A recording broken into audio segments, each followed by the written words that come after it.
مخلص دوست کے اندر اتنا پیار چھپا ہوتا ہے جیسے ایک چھوٹے سے بیج کے اندر پورا درخت چھپا ہوتا ہے۔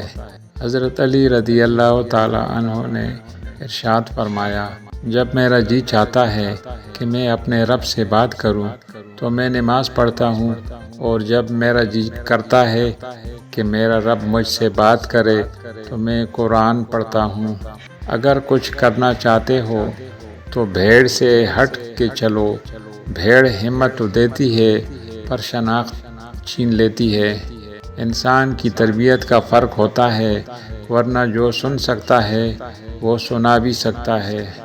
انسان پر کئی طرح کا بوجھ ہوتا ہے، ہمارے اوپر سب سے بڑا بوجھ تکبر کا ہوتا ہے، اور ہم یہ جانے بغیر کہ خدا کے نزدیک کون بڑا ہے اور کون گھٹیا، فیصلے خود ہی کرتے رہتے ہیں۔ ٹوٹے ہوئے خاندانوں کو جوڑنا شروع کر دو، سکون آنا شروع ہو جائے گا۔ زندگی کے آدھے غم انسان دوسروں سے غلط توقعات وابستہ کر کے خریدتا ہے۔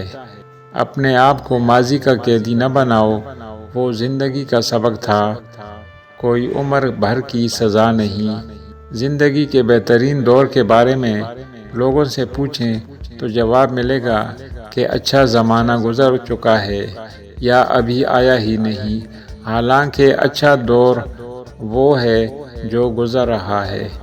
ہمیشہ یہی سوچ رکھو کہ مجھے میرے اللہ تعالیٰ نے بہت کچھ دیا ہے، اگر مجھے میرے اعمال کے مطابق ملتا تو میرے پاس کچھ نہ ہوتا۔